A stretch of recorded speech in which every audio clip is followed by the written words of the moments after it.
नमस्कार दोस्तों, आपका स्वागत है पैरामेडिकल कोचिंग वाला के यूट्यूब चैनल पर।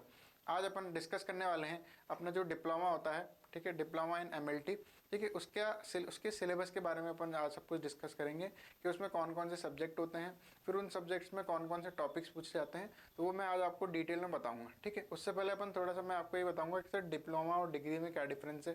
ठीक है, डिप्लोमा कितने साल का होता है, डिग्री कितने साल की होती है, और आपको अपनी कन्वीनियंस के हिसाब से क्या चूज़ करना चाहिए। ठीक है, तो वो भी अपन डिस्कस करेंगे।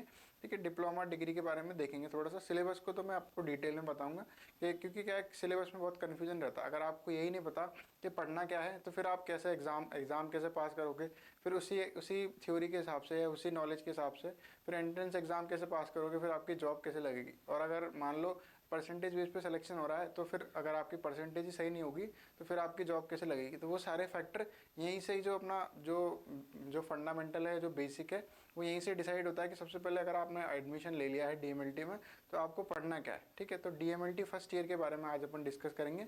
फिर नेक्स्ट जो क्लास होगी वो अपनी होगी डीएमएलटी सेकंड ईयर के बारे में कि सर उसमें कौन कौन से सिलेबस होते हैं, फिर कौन कौन से टॉपिक होते हैं। ठीक है, तो अपन डिस्कस करते हैं। आज का अपना टॉपिक क्या है बेटा? आज का अपना टॉपिक है जो अपना डिप्लोमा इन फर्स्ट। अगर आप सेकंड ईयर के हो तो आप इस क्लास को मतलब अपने जो जूनियर्स हैं उनको शेयर कर सकते हो। आपके लिए नहीं है बेसिकली ये क्लास। ये किसके लिए बेटा? डिप्लोमा जो फर्स्ट ईयर वाले बच्चे हैं उनके लिए। उनके अपन सिलेबस और जो भी सब्जेक्ट्स हैं उनको डिस्कस करेंगे। कौन मतलब जो एग्ज़ाम होता है कितने नंबर का होता है, प्रैक्टिकल एग्जाम कितने का होता है, वो डिस्कस करेंगे। फिर अपन यूनिवर्सिटी वाइज भी थोड़ा सा डिफर कर सकता है, वो भी डिस्कस करेंगे। ठीक है, सबसे पहले देखना बेटा कि डीएमएलटी क्या है। ठीक है, डीएमएलटी और बीएमएलटी होता क्या है। ठीक है, सबसे पहले डीएमएलटी और बीएमएलटी क्या है। तो डीएमएलटी और बीएमएलटी का मतलब क्या है? Diploma in medical laboratory technology, या फिर टेक्नीशियन भी बोल सकते हैं। टेक्नीशियन तो जो बनते हैं उनको बोलते हैं। ठीक है, जैसे अपन टेक्नीशियन बनेंगे। ठीक है, जो साइंस है वो क्या है? टेक्नोलॉजी। ठीक है, तो डीएमएलटी और बीएमएलटी का मतलब क्या है? Bachelors in medical laboratory technology तो बीएमएलटी का मतलब है, और डीएमएलटी का मतलब है diploma in medical laboratory technology. जो डिप्लोमा होता है वो 2 साल का होता है, और जो डिग्री होती है अपनी वो 3 साल की होती है विद इंटर्नशिप। जैसे अगर आप आरयूएचएस से करते हो बीएमएलटी, तो बीएमएलटी जो होती है पहले तो मतलब 3.5 की होती थी। ठीक है, 3.5 की होती थी। कितनी की होती है बेटा? 3.5। 3.5 का मतलब क्या है कि सर तीन साल की तो अपनी बीएससी होती थी। बीएससी अब क्या है, बहुत सारे लोग कंफ्यूज होते हैं कि सर बीएससी नॉर्मल बीएससी जैसी नहीं। इसमें क्या है, सब्जेक्ट्स अलग होते हैं। जैसे बीएससी ऑनर्स होता है तो उसमें जो सब्जेक्ट फिक्स होते हैं, तो इसमें अपने एमएलटी वाले ही सब्जेक्ट होते हैं। ठीक है, उसके बाद है जो आप मतलब 6 महीने की या फिर हाफ एन आवर मतलब हाफ जो अपना जहाँ पे 3.5 लिखा हुआ है ना मैंने, तो जो 6 महीने जो बच गए साल का, अगर अपन आधा करेंगे 6 महीने होते हैं, तो 6 महीने जो बच गए उसमें क्या होती थी बेटा? इंटर्नशिप होती है। ठीक है, इंटर्नशिप जो कि आपके कॉलेज से भी एसोसिएटेड हो सकती है। ठीक है, ज़्यादातर तो अगर आपने एडमिशन लिया है तो वो कॉलेज से इंटर्नशिप होती थी। ठीक है, तो अब से जो अगर आरयूएचएस में अगर आप एडमिशन लिया है आपने, आरयूएचएस जो यूनिवर्सिटी है उससे अगर आप बीएमएलटी कर रहे हो, तो अब ये शायद ये इंटर्नशिप है ये 1 साल भर की हो गई है। ठीक है, अब मतलब ऑर्डर तो निकल गए हैं इसके, पर ये अभी स्टार्ट हुई है कि नहीं हुई है इस पर अभी भी थोड़ा सा डाउट चल रहा है। ठीक है, नेक्स्ट क्या है कि सर दोनों कोर्सेज अपन को क्या करते हैं कि सर ट्रेन करते हैं हॉस्पिटल की लैब्स में। हॉस्पिटल में जो लैब्स होती हैं उनसे अपना ज़्यादा काम होता है। ठीक है, जिनको अपन डायग्नोस्टिक लैब्स भी बोलते हैं। ठीक है, डायग्नोस्टिक लैब्स बोल सकते हैं ब्लड बैंक्स में। ठीक है, या फिर पैथोलॉजी, वही पैथोलॉजी, माइक्रोबायोलॉजी, बायोकेमिस्ट्री, सब क्या है बेटा? लैब्स हैं। तो इनके लिए अपन को ट्रेनिंग मिलती है कि इनमें कौन कौन से टेस्ट लगाने हैं। इनमें अपन को जो भी अगर जैसे माइक्रो है तो माइक्रो में बैक्टीरिया, वायरस, पैरासाइट, इन सबको देखना है। तो इनकी जो अपन को बेसिकली क्या मिलती है बेटा? इनकी बेसिकली अपन को ट्रेनिंग दी जाती है। ठीक है, सारी जो ट्रेनिंग्स होती हैं ये अपन इनसे ही कि सर बायोकेमिस्ट्री में जैसे टेस्ट होते हैं, एलएफटी होता है, आरएफटी होता है, लिपिड प्रोफाइल होता है, तो ये कैसे लगाने हैं, इनका प्रिंसिपल क्या है। इन टेस्ट को करने के लिए जो मशीन्स होती हैं उनको ऑपरेट करना, वो सब अपन सीखते हैं। ब्लड बैंक में जैसे ब्लड कलेक्ट करना, फिर उस ब्लड का कंपोनेंट अलग करना, जैसे होल ब्लड में से प्लेटलेट, प्लाज्मा, और जो एफएफपी है वही सब, फ्रेश फ्रोजन प्लाज्मा है, पीआरबीसी, ये सब अलग करना। ठीक है, पैथोलॉजी में फिर वही अपन यूरिन की पैथोलॉजी देखेंगे, हेमाटोलॉजी देखेंगे।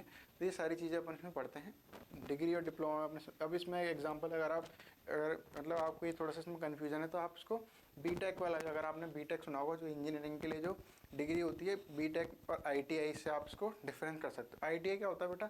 डिप्लोमा होता है। जो जैसे बीटेक डिग्री है तो वैसे बीएमएलटी क्या है? डिग्री है जो कि बीटेक है। और जो अगर मान लो पॉलिटेक्निक है या फिर जो आईटीआई है वो डिप्लोमा है। पॉलिटेक्निक जो होता है डिप्लोमा होता है, और जो जो BMLT है वो भी उस तरीके का डिप्लोमा है। जो बीटेक होती है वो डिग्री होती है जैसे बी। अब इसमें क्या है, अगर आपने BMLT करी ना, उसके बाद आपको BSc करने की कोई ज़रूरत नहीं है। BMLT करने के बाद बेटा आपको BSc जो होता है, ठीक है, बैचलर्स इन साइंस करने की ज़रूरत नहीं है, क्योंकि यही आपकी BSc है। अगर आप मान लो कोई एक्स्ट्रा एग्जाम जैसे IAS RS का या फिर ऐसे कोई भी एग्ज़ाम जहाँ पे डिग्री की रिक्वायरमेंट है, तो वो सब आप एग्ज़ाम से दे सकते हो। डिप्लोमा में आपको अलग से BSc करनी पड़ेगी, ठीक है। इसकी क्या है, बहुत ज़्यादा हाई डिमांड है, ठीक है, हाई जॉब डिमांड है, ठीक है, मल्टीपल करियर ऑप्शन। जैसे एक तो जॉब डिमांड बहुत हाई है, क्योंकि हॉस्पिटल्स तो हमेशा चलेंगे, ठीक है। अब जैसे बहुत सारे लोग बोलते हैं कि जॉब कम हो रही है, AI आ रहा है। अब अगर हॉस्पिटल्स में और इनमें तो कोई इतना बड़ा रोल है नहीं भाई, लोग तो बीमार होंगे, अभी भी होंगे, आगे भी होंगे और आगे भी होते रहेंगे। तो उनके इलाज के लिए, जो बीमारी है उसको टेस्ट करने के लिए अपन को LTS तो चाहिए ही चाहिए, ठीक है। तो ये अपन ने देखा। अब उसके बाद अपन चलते हैं अपना जो फर्स्ट ईयर का जो DMLT का जो सिलेबस है उसको डिस्कस करते हैं, ठीक है। फर्स्ट ईयर का जो सिलेबस है अपना डिप्लोमा का, किसका, MLT का, उसको अपन डिस्कस करने वाले हैं, ठीक है। देखना आप सब लोग, यहाँ पे क्या है, थोड़ा सा इसके सिलेबस का अपन ने कुछ पॉइंटर्स बना रखे हैं, ठीक है। उन पॉइंटर से बता रखा है कि सर कितने तो सब्जेक्ट्स होते हैं और वो कितने कितने नंबर के पूछे जाते हैं, फिर प्रैक्टिकल एग्जाम कितने का होता है। अब जैसे फर्स्ट ईयर में अगर मैं आपको बताऊँ, जो अपना डिप्लोमा होता है DMLT में, ठीक है, DMLT में फर्स्ट ईयर में अपने पास बेसिकली 3 ही सब्जेक्ट होते हैं, ठीक है। कौन से, कि सर एक तो एनाटॉमी एंड फिजियोलॉजी होती है, anatomy and physiology,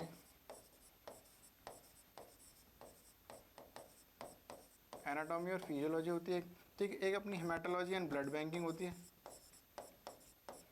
haematology and blood bank, ठीक है। और क्या होती है बेटा, ब्लड बैंक, जिसमें अपन सारी जो ट्रांसफ्यूजन रिएक्शन है, ब्लड कलेक्शन है और ये सारी चीज़ें सीखते हैं। ब्लड बैंक से रिलेटेड सेपरेशन है, क्रॉस मैचिंग है, कूम्स टेस्ट, ये सब देखते हैं। और एक होती है अपनी क्लिनिकल पैथोलॉजी,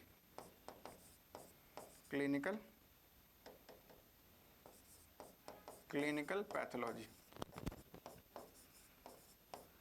पैथोलॉजी बेसिकली, अब अपन ने क्या देखा, हेमाटोलॉजी का मतलब, अब यहाँ पे है ना बहुत, मतलब एक ध्यान से सुनना सर, क्लिनिकल पैथोलॉजी और हेमाटोलॉजी में आपको एक बार में डिफरेंस समझ में आ रहा है। अब आपसे कोई पूछ ले कि क्लिनिकल पैथोलॉजी और हेमाटोलॉजी में क्या डिफरेंस है, ठीक है। ऐसे तो दोनों पैथोलॉजी की ब्रांच, एनाफिजियो तो अलग होगी, सर एनाटॉमी बॉडी का स्ट्रक्चर देख रहे हैं बेसिकली अपन, मॉर्फोलॉजी देख रहे हैं बॉडी की, फिजियोलॉजी की बॉडी किस तरीके से फंक्शन कर रही है, ठीक है। एनाटॉमी क्या है कि सर स्ट्रक्चर क्या है बॉडी का, कि कौन सा ऑर्गन कहाँ पर है, फिर कौन से ऑर्गन के आसपास कौन से ऑर्गन है, ठीक है। तो ये, या फिर कौन कौन से, जैसे बोन है तो अपने हाथ में कितनी बोन है, अपनी जो ये अपना जो हैंड है इसमें कितनी बोन है, तो ये सब एनाटॉमी में आती है। फिजियोलॉजी कि सर अब बोन है, जो बोन मैरो कैसे बना रही है, या फिर लिवर कैसे काम कर रहा है। तो फिजियोलॉजी में बेसिकली अपन फंक्शन देखते हैं,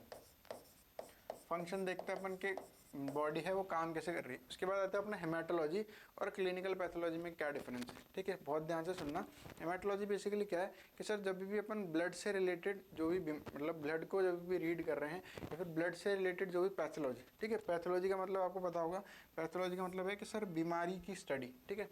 जब अपन बीमारी को स्टडी कर रहे हैं, कोई बीमारी है उसको स्टडी कर रहे हैं, उसको बोलते हैं पैथोलॉजी, ठीक है। हेमाटोलॉजी क्या है कि सर ब्लड में कोई बीमारी है उसको अपन स्टडी कर रहे हैं, तो वो होगी अपनी हेमाटोलॉजी, ठीक। क्लिनिकल पैथोलॉजी क्या है कि अब बॉडी में ब्लड के अलावा जितने भी बचे हुए जो फ्लूइड्स हैं उसकी अगर अपन स्टडी कर रहे हैं, जैसे बचे हुए फ्लूइड कौन से, कि सर जैसे CSF हो गया, सीमेन हो गया, यूरिन हो गया, ठीक है, साइनोवियल फ्लूइड हो गया, प्लूरल फ्लूइड हो गया। तो ये सारे जो फ्लूइड होते हैं ये अपन किस में स्टडी करते हैं, क्लिनिकल पैथोलॉजी में, ठीक है। और हेमाटोलॉजी में अपन ब्लड से रिलेटेड जो भी, जैसे एनीमिया हो गया, ठीक है, ब्लड में और भी पैरासिटिज्म हो गया, ठीक है, ब्लड में कोई जैसे WBC कम हो रही है, RBC कम हो रही है, ल्यूकीमिया हो गया, ब्लड का कैंसर हो गया, तो ये सारी चीज़ें अपन हेमाटोलॉजी में पढ़ते हैं। तो ये बेसिक 3 सब्जेक्ट होते हैं आपके DMLT फर्स्ट ईयर में, ठीक है।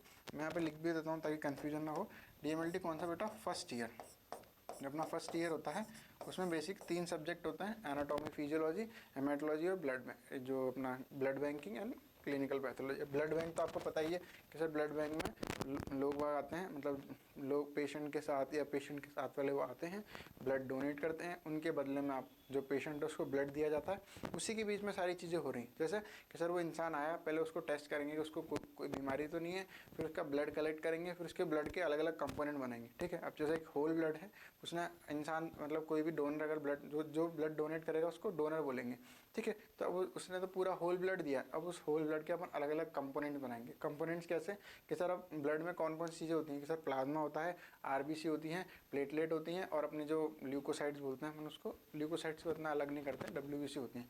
पर डब्ल्यूबीसी को अलग नहीं करते, तीन मेजर जो कंपोनेंट बनाते हैं अपन कि सर एक तो आरबीसी अलग कर लेते हैं, प्लेटलेट अलग कर लेते हैं, एक प्लाज्मा अलग कर लेते हैं। फिर अगर प्लाज्मा से अपन को क्लोटिंग फैक्टर अलग करने हो तो उसको क्रायोप्रेसिपिटेट बोलते हैं। ठीक है, तो बेसिकली वो सारी चीज़ें अपन ब्लड बैंकिंग में देखते हैं। क्लिनिकल पैथोलॉजी में मैंने आपको बताया ब्लड के अलावा जितनी भी चीज़ें सब क्लिनिकल पैथोलॉजी में देखी जाती हैं। फ्लूइड की बात हो रही है यहाँ पे। ठीक है, अब यहाँ पे आपकी डीएमएलटी का क्या पैटर्न है, डीएमएलटी एग्जाम का क्या पैटर्न है कि जब एग्जाम आता है ना तो वो ये नहीं देखता कि हेमेटोलॉजी का एग्जाम है या क्लिनिकल पैथोलॉजी का एग्जाम है। ठीक है, वो क्या करता है कि कुछ टॉपिक जैसे मान लो हीमोग्लोबिन का एस्टिमेशन है तो वो पार्ट तो किसका है, क्लिनिकल, उसका हेमेटोलॉजी का है, पर वो क्लिनिकल पैथोलॉजी में दे देगा। एग्जाम में क्वेश्चन है जो हेमेटोलॉजी और क्लिनिकल पैथोलॉजी के इंटरचेंज होके आ जाते हैं, मिक्स होके आ जाते हैं। ठीक है, तो आपको क्या है, दोनों को ही पढ़ना है। ठीक है, अब जैसे कुछ टॉपिक्स हैं जैसे हेमेटोलॉजी में आपने पढ़ रखा है, जैसे मान लो आज आपका हेमेटोलॉजी का एग्जाम है और 2 दिन बाद आपका क्लिनिकल पैथोलॉजी का एग्जाम है, तो ऐसे नहीं है कि जो सिलेबस जो आरपीएमसी ने प्रोवाइड कर रखा है या फिर जो भी आपकी यूनिवर्सिटी उसने प्रोवाइड कर रखा है तो सिर्फ क्लिनिकल पैथोलॉजी वाला ही क्वेश्चन आएंगे, उसमें क्या है मिक्स होके आ सकते हैं। ठीक है, तो ये क्या है एक्सपीरियंस से मतलब पता लगती है बात। तो इसमें क्या है कि सर क्लिनिकल पैथोलॉजी में हेमेटोलॉजी के भी क्वेश्चन आ सकते हैं और हेमेटोलॉजी में क्लिनिकल पैथोलॉजी के क्वेश्चन आ सकते हैं। तो ये थोड़ा सा एक ऑड चीज़ है यूनिवर्सिटी की। ठीक है, अपन क्या देख रहे थे क्वेश्चन किस, वही अपन ने फिर देख लिया यहाँ पे कि अब यहाँ पे अपन देख रहे हैं कि पेपर पैटर्न किस टाइप का होता है। ठीक है, तो ये जो कंप्यूटर एप्लीकेशन, कंप्यूटर स्किल है, ये काम के नहीं है। ठीक है, इनका कोई एग्ज़ाम नहीं होता अलग से, कोई मेन एग्ज़ाम नहीं होता, ये वैसे सब्जेक्ट दे रखे होते हैं बस। अगर आपके कॉलेज में पढ़ा रहे हैं तो बढ़िया है, गवर्नमेंट कॉलेज में इनको कोई नहीं पढ़ाता। मेन अपने टॉपिक्स कौन कौन से बेटा, मेन अपने टॉपिक्स हैं ये। ठीक है, एनाटॉमी एंड फिजियोलॉजी जो कि 100 मार्क्स का पेपर होता है। ठीक है, हेमाटोलॉजी एंड ब्लड बैंकिंग ये भी 100 मार्क्स का पेपर होता है। क्लिनिकल पैथोलॉजी ये भी 100 मार्क्स का पेपर होता है। ठीक है, तो ये तो अपना थ्योरी एग्जाम। उसके बाद अपना जो क्लिनिकल प्रैक्टिकल ट्रेनिंग या फिर एमएलटी इंस्ट्रूमेंट और ये हॉस्पिटल इंडस्ट्रियल ट्रेनिंग, तो ये कॉलेज में अगर आपकी पोस्टिंग लगती है, आप रेगुलर पोस्टिंग जाते हो, ठीक है, तो उस पर सारा डिपेंड करेगा। ठीक है, और जो इसी के ऊपर क्लिनिकल प्रैक्टिकल ट्रेनिंग है, इसी का अपना प्रैक्टिकल होता है। ठीक है, ये 400 नंबर का पेपर होता है इसमें और 200 नंबर का वाइवा होता है। ठीक है, थ्योरी जो मतलब प्रैक्टिकल एग्जाम जो होता है वो 400 नंबर का होता है, उसमें वाइवा वाइज जो होती है, वाइवा क्या जैसे इंटरव्यू के टाइप क्वेश्चन पूछे जाते हैं, ये अपने 200 नंबर का होता है, टोटल 100 नंबर का हो जाता है। ठीक है, बाकी ये एमएलटी इंस्ट्रूमेंट प्रैक्टिकल लैब, ये इसका भी जो एग्ज़ाम होता है, जो इंस्ट्रूमेंट रख देंगे आपको फिर उनमें बताना है। ठीक है, तो 50 नंबर का होता है टोटल, और इसका जो वाइवा होता है वो 100 नंबर। मतलब ये जो मतलब जो थ्योरी एग्जाम ऐसे नहीं कि इंस्ट्रूमेंट आया उसको आपको आइडेंटिफाई करके उसको लिखना है, तो वो हो गया अपना जो अपना प्रैक्टिकल एग्जाम है। ठीक है, बाकी उसका वाइवा कि आप मतलब जो भी टीचर है उसके पास गए, फिर आपने मतलब गए कैसे, मतलब आपको जो वहाँ पे वाइवा हो रहा है उसकी टेबल पे गए, फिर आपसे वो कुछ सवाल पूछेगा, तो वो कितना हो जाएगा सर 100 नंबर का। ठीक है, तो ये प्रैक्टिकल वाला सेक्शन हो गया जो कि आप प्रैक्टिकल में इंक्लूड कर लेना। तो ये टोटल ना 1350 नंबर का पेपर मतलब पूरा मार्किंग दी जाती है। इसमें सबसे इंपॉर्टेंट जो चीज़ है वो अपने प्रैक्टिकल से भी ज़्यादा इंपॉर्टेंट क्या है बेटा, अपने 3 पेपर है जो कि अपन को पास करना है। इनमें पासिंग कितना है सर, 50% पासिंग होता है। ठीक है, 50% जो होता है पासिंग होता है इसमें। ठीक है, 100 नंबर का पेपर है तो आपको 50 नंबर लाने हैं, तो 50% 45% भी बोलता है कोई, तो 45% मान लो अराउंड अपन को 50-45, आप तो 50 सेफ लेके चलो कि आपको 50 नंबर आपको लाने हैं 100 में से, अगर आपको पास होना। अगर आपको परसेंटेज बनानी है फिर तो आपको ये सोचना ही नहीं है कि कितना पासिंग है और कितना पासिंग नहीं है। ठीक है, अब चलते हैं अपन सब्जेक्ट वाइज देख लेते हैं एक बार। वैसे तो अपन ने देख लिया, अब ये सारे जो सिस्टम्स होते हैं वो होते ही हैं हर जगह, आपने 11th 12th में 9th 10th में पढ़े होंगे। एनाटॉमी फिजियोलॉजी में कौन कौन से टॉपिक्स आते हैं, ठीक है, ऑफ द ह्यूमन बॉडी। अपन क्या बेसिकली एनाटॉमी और फिजियोलॉजी देखेंगे किसकी, ह्यूमन बॉडी की पढ़ेंगे जिसमें। ठीक है, इसमें क्या है इधर सेल की स्ट्रक्चर एंड फंक्शन, ये बचपन से पढ़ ही रहे हैं अपन। ठीक है, पर ये क्या है अब थोड़ा सा एडवांस होंगे, ऐसा नहीं है कि पहले वाला ही पढ़ा हुआ आ जाएगा, पर एडवांस क्वेश्चन आते हैं इसमें थोड़ा सा, जो अपन ने 11th 12th में पढ़ा है उससे थोड़े अच्छे क्वेश्चन आते हैं। ठीक है, टिश्यू के बारे में, ये टिश्यू कौन कौन से होते हैं, एपिथेलियल है, ठीक है, एपिथेलियल है, मस्कुलर है, कनेक्टिव है। ठीक है, फिर उस टिश्यू का नेक्रोसिस का मतलब क्या है, अभी टिश्यू का टाइप नहीं है नेक्रोसिस, है ना, ये क्या है टिश्यू की जब डेथ हो जाती है, टिश्यू डेथ को ही अपन क्या बोलते हैं, नेक्रोसिस। ठीक है, तो टिश्यू जब मर जाता है उसको अपन नेक्रोसिस बोलते हैं। ठीक है, उसके बाद ब्लड के बारे में कि ब्लड में कौन कितने कंपोनेंट होते हैं, जैसे ब्लड में क्या है, प्लाज्मा होता है, फॉर्म सेल होते हैं, फिर फॉर्म सेल, आरबीसी, डब्ल्यूबीसी और प्लेटलेट होती हैं। तो डब्ल्यूबीसी में फिर डिफरेंशियल अगर अपन देखें तो ग्रैनुलोसाइट, ए ग्रैनुलोसाइट होते हैं। ठीक है, सर्कुलेटरी सिस्टम है, फिर ये सारे सिस्टम आते हैं, digestive system, respiratory system, nervous system, endocrine system, urinary system, फिर अपना ईएनटी होगा, ईयर, नोज, टंग और स्किन, इनके बारे में पढ़ते हैं अपन। ठीक, स्केलेटल सिस्टम, मस्कुलर सिस्टम और रिप्रोडक्टिव सिस्टम, तो ये सारे सिस्टम्स आ जाते हैं। ठीक है, अगर आप मतलब अगर इनमें सारा मतलब ये तो सिलेबस आपने देख लिया, अगर आप इसमें फिर और ज़्यादा लोड नहीं लेना चाहते अपने दिमाग पे, ठीक है, इजी वे में अगर आप इनको पढ़ना चाहते हो तो फिर अपने जो बैचेस तो हैं, ठीक है, पीसीडब्ल्यू ऐप है जो अपना पैरामेडिकल कोचिंग वाला का, जो पीसीडब्ल्यू प्लस नाम से ऐप है। किस नाम से ऐप है बेटा? पीसीडब्ल्यू प्लस नाम से ऐप है। तो आप ज़्यादा माथा पच्ची नहीं करना पसंद करते, ठीक है, तो बहुत ही मिनिमल प्राइसेस में, बहुत ही मतलब बहुत ही नॉर्मल प्राइसेस में आपको सारे ऐप्स मिल जाएंगे, सारे बैचेस मिल जाएंगे जिसमें आप ज्वाइन करके, और कुछ भी आपको ऐसा नहीं कि इसके पास्ट ईयर पेपर ढूंढो, इसकी बुक्स लेके आओ, फिर बुक्स में पैसे खर्च करो, फिर इसकी क्लासेस देखो यूट्यूब पे, फिर ये सर्च करो, सारी चीज़ें आपको बढ़िया with notes, with printed notes, with hand, जो अपनी जो क्लास वाले नोट्स होंगे वो सब कुछ, फिर test series, past year paper, सारी चीज़ें आपको वहाँ पे मिल जाएंगी। ठीक है, नेक्स्ट अपना टॉपिक क्या, नेक्स्ट अपना सब्जेक्ट क्या था बेटा? नेक्स्ट अपना सब्जेक्ट था हेमाटोलॉजी एंड ब्लड बैंकिंग। इसमें मैंने आपको बताया बेसिकली ब्लड के बारे में अपन देख रहे हैं। ठीक है, अब इसमें देखो यहाँ पे सिलेबस में लिखा भी हुआ है, सिलेबस अब ये नहीं है मैंने गलत नहीं लिखा है, ठीक है, ये गलत टाइपिंग नहीं है। अगर आप आरपीएमसी का सिलेबस उठा के देखोगे तो सेम टू सेम सिलेबस यही है। वहाँ पे भी क्या है कि सर क्लिनिक, ये मैंने अपनी मर्जी से नहीं बनाया बेटा, ठीक है, तो ये आरपीएमसी की जो साइट है उसमें क्या थोड़ी सी चेंजेस करके फिर ये बनाया गया है। बेसिकली क्लिनिकल पैथोलॉजी भी हेमाटोलॉजी में पूछी जा रही है, ठीक है, ये अपनी मर्जी से नहीं बनाया गया, नहीं तो हेमाटोलॉजी का सिलेबस तो यहाँ से स्टार्ट होना चाहिए था, पर क्योंकि आरपीएमसी मतलब आरपीएमसी की साइट पे क्लिनिकल पैथोलॉजी पूछ लेते हैं। ठीक है, इंट्रोडक्शन क्लिनिकल पैथोलॉजी होती क्या है, ठीक है, clinical pathology in quality control, उसमें फिर इंट्रोडक्शन है, क्यूसी पढ़ते हैं अपन, क्यूसी क्वालिटी कंट्रोल के कोई भी मशीन है या कोई भी इंस्ट्रूमेंट है वो सही तरीके से काम कर रहा है नहीं कर रहा, यूरिन का एनालिसिस। ठीक है, अब ये तो क्या है आपको अलग से नहीं पढ़ना, हेमाटोलॉजी में अलग से नहीं पढ़ना, अगर आपने क्लिनिकल पैथोलॉजी में सारी चीज़ें पढ़ रखी है तो वो हेमाटोलॉजी में काम आ जाएगी, वही मैं आपको स्टार्टिंग में समझा रहा था। ठीक है, composition, collection, composition, preservation, gross examination of urine, मतलब फिजिकल एग्जामिनेशन, अगर मैं आसान भाषा में बोलूँ तो फिजिकल एग्जामिनेशन हो गया यूरिन का। फिर उसके बाद केमिकल है, माइक्रोस्कोपिक एग्जामिनेशन है यूरिन का। फिर सीएसएफ का एग्जामिनेशन है, other body fluid, other body fluid में कैसे क्या आते हैं कि साइनोवियल फ्लूइड हो गया, ठीक है, अपना प्लूरल फ्लूइड हो गया जो अपने प्लूरा कैविटी में होता है, एसाइटिक फ्लूइड हो गया जो कि अपनी एब्डोमिनल कैविटी में होता है, पेरिकार्डियल फ्लूइड हो गया जो कि अपने हार्ट के अराउंड जो पेरिकार्डियम होती है उसमें प्रेजेंट होता है। ठीक है, सीमेन का एनालिसिस, ठीक है, ये भी पैथोलॉजी का ही पार्ट है। अगर आप कोई पैथोलॉजी लैब में जाओगे तो वहाँ पे सीमेन का एनालिसिस में फिर वही स्टेरिलिटी देखने के लिए कोई इंसान, किसी आदमी के सीमेन काउंट कम है या फिर मोर्टेलिटी बेकार है, तो ये सारी चीज़ें उसमें देखी जाती है बेसिकली। फिर उसके बाद बायोमेडिकल वेस्ट है, ये तो आपको फर्स्ट ईयर में, सेकेंड ईयर में सब जगह पढ़ने ही है। हर एक जो भी लैब है या हर एक जो भी सब्जेक्ट है एनाटॉमी फिजियोलॉजी को छोड़ के उसमें सब में आपको बीएमडब्ल्यू पढ़ना ही है। ठीक है, बीएमडब्ल्यू एक कार नहीं है बेटा, बीएमडब्ल्यू बायोमेडिकल वेस्ट मैनेजमेंट। ठीक है, बीएमडब्ल्यू बायोमेडिकल वेस्ट मैनेजमेंट होता है, इसमें अपन देखते हैं कि सर कौन से वाला कचरा कौन से वाले डिब्बे में जाएगा। ठीक है, आगे समझ में। नेक्स्ट क्या, अब यहाँ से अपनी मेन हेमाटोलॉजी स्टार्ट होती है, पर आरपीएमसी क्या है क्लिनिकल पैथोलॉजी भी थोड़ी बहुत पूछ लेती है हेमाटोलॉजी के एग्जाम में। ठीक है, introduction to clinical haematology, instrument कौन कौन से इंस्ट्रूमेंट, जैसे सालीज हीमोग्लोबिनोमीटर होता है, न्यू बार चेम्बर होता है, ठीक है, जो अपनी डब्ल्यूबीसी बिट, आरबीसी बिट है, ग्लासवेयर है, ये सब चीज़ें अपन को इंट्रोडक्शन में देखनी होती है। ठीक है, अब फिर जो अपन ने इंस्ट्रूमेंट है उनकी वॉशिंग कैसे करें, कि आप यूज़ तो कर लिया, इनको धोएं कैसे, तो ये सब अपन इस चीज़ में देखते हैं। फिर उसके बाद स्टेन, कौन कौन सी स्टेन अपन को बनानी है, ठीक है, उनसे उनके बफर क्या क्या है। ठीक है, स्टेन क्या होती है, बेसिकली स्टेन करने के लिए अपना स्मेयर है, अपने पीवीएफ बनाया उसको स्टेन करने के लिए। ठीक है, अब method of collection of blood sample को कैसे कलेक्ट करना है, और कौन कौन से वैक्यूटेनर्स यूज़ करने हैं, जो वाइल्स होती है सबसे कॉमन। अगर आपने डीएमएलटी में एडमिशन लिया है, ठीक है, तो सबसे जो कॉमन चीज़ है आपको हाथों में देखने के लिए मिलेगी वो क्या होगा सर, वो वैक्यूटेनर, जो वाइल्स बोलते हैं इनको वैक्यूटेनर्स होते हैं, एक पर्पल कलर की होगी, एक लाइट ब्लू होगी, एक रेड होगी, वो तो आपको हर जगह देखने के लिए मिल ही जाएगी।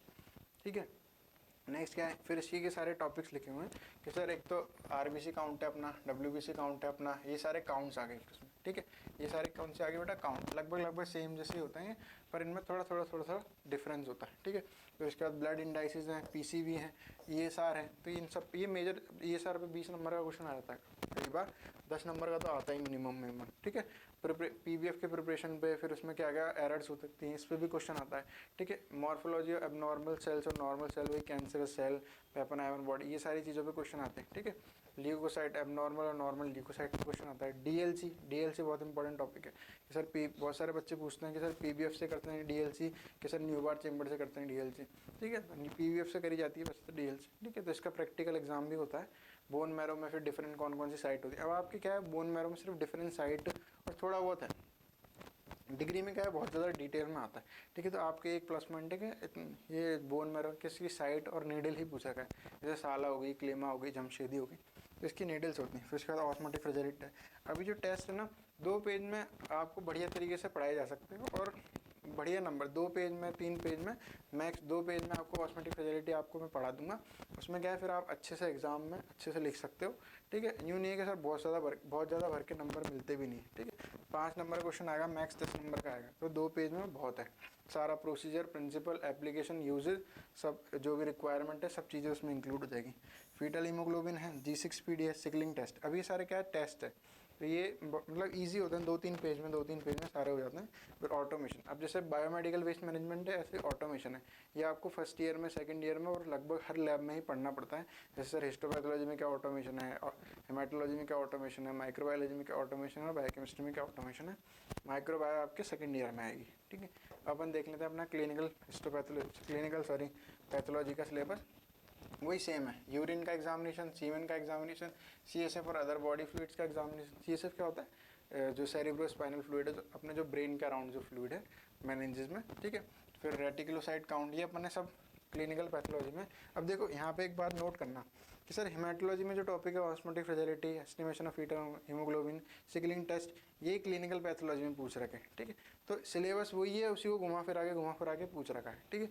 अब ये ऐसा नहीं है कि मैं मर्जी से नहीं बना के लाया, ये सेम टू सेम जो आपके आरपीएमसी की साइट पे जो सिलेबस है वही सिलेबस है ये, ठीक है। बस ये पीपीटी बनाई हुई है उसकी, ठीक है। तो सेम है, ऑस्मोटिक फ्रेजाइलिटी क्लिनिकल पैथोलॉजी में भी है, हेमाटोलॉजी में सिकलिंग टेस्ट, फीटल हीमोग्लोबिन, ठीक है, ये क्लिनिकल पैथोलॉजी में भी, ठीक है। डीएलसी भी क्लिनिकल पैथोलॉजी में, जो पीबीएफ बनाना है ये भी क्लिनिकल में है और उसमें है, ठीक है। एली बॉडी थोड़ा सा अलग है, इसमें एली बॉडी इसमें नहीं है, ESR पी जो अपना PCV ये सब उसमें पूछ रखा है। इसमें थोड़ा सा अलग क्या है, ये अब देखो जैसे ब्लड बैंक है, ब्लड बैंक अपनी हेमाटोलॉजी का ही पार्ट है और इसमें भी है कि blood grouping, cross matching, transfusion reaction, ये सारी चीज़ें उसमें पूछ रखी हैं, ठीक है। तो जो अपना सिलेबस वाली क्लास थी वो यहीं पे ख़त्म होती है। ये मैं आपको ये PDF टेलीग्राम जो अपना ग्रुप है उस पर या व्हाट्सएप ग्रुप पे प्रोवाइड कर दी जाएगी, तो वहाँ पे आप ये पूरी PPT देख सकते हो, उसमें जो सिलेबस है उसको देख सकते हो सही तरीके से। अब RPMC में क्या है, छोटी छोटी जो सिलेबस में छोटी छोटी गलतियाँ भी कर रखी हैं, जैसे स्पेलिंग मिस्टेक है, बहुत सारी मिस्टेक कर रखी हैं, पता नहीं वो किसने बनाया, ठीक है।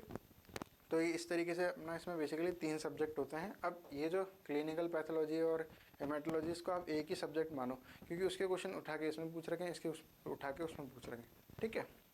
अपनी जो क्लास है वो ख़त्म यहीं पे कंप्लीट होती है, ठीक है। अब मैं आपको मतलब अब मेरी जो राय देना चाहूँगा वो तो यही है कि अब आप ये सारी चीज़ें देखोगे, ठीक है। फिर उसके बाद इनकी यूट्यूब पे वीडियो ढूंढोगे, फिर उसमें किसी में कुछ बता रखा होगा, किसी में कोई रेंज गलत है, किसी में कोई रेंज सही है, किसी में क्या है। तो आप बहुत आसानी से अगर सही तरीके से इन चीज़ों को पढ़ना चाहते हो तो PCW ऐप है, ठीक है, पैरामेडिकल कोचिंग वाला, PCW प्लस के नाम से प्ले स्टोर पे इसको इंस्टॉल कर लेना। इसको बहुत ही मिनिमल प्राइजेस में आपको वहाँ पे सब पता लग जाएगा, आप इसको ज्वाइन कर सकते हो और ये सारे टॉपिक्स आपको बहुत ही अच्छी तरीके से विद नोट्स, ठीक है, with printed notes, with typed notes और जो अपने क्लासेस वाले नोट्स हैं उनके साथ आपको प्रोवाइड कर दिए जाएंगे, ठीक है। तो ये सारा जो सिलेबस है इसमें एक भी कोई भी टॉपिक आपका छूटेगा नहीं कि यार ये टॉपिक नहीं मिला। अब जैसे ऑस्मोटिक फ्रेजाइलिटी है तो आप ढूंढने जाओगे ना, अब पता है यूट्यूब में एक गलत बात क्या है कि बहुत लोग बोलते हैं यूट्यूब से पढ़ लो। यूट्यूब में एक गलत बात क्या है कि आपने सर्च करा यूट्यूब पे तो आपको टॉपिक समझा तो सकते हैं वो, पर आपको ये नहीं बता सकते कि एग्ज़ाम में आपको कितना लिखना है, या फिर एग्ज़ाम के लिखने के हिसाब से नहीं बताएंगे कि ऑस्मोटिक फ्रेजाइलिटी में कि सर ऑस्मोटिक फ्रेजाइलिटी में ये सबसे पहले उसका इंट्रोडक्शन होता है, फिर उसका प्रिंसिपल होता है, फिर उसकी रिक्वायरमेंट होती है कि ये रिक्वायरमेंट है, फिर उसके रिएजेंट होते हैं, फिर उसका प्रोसीजर होता है, फिर उसके रिजल्ट होते हैं, फिर इंटरप्रिटेशन होते हैं, फिर एप्लीकेशन होते हैं। तो ये क्या इस तरीके से अगर आप आंसर लिखोगे ना अपना तो आपको अच्छे नंबर मिलेंगे, ठीक है।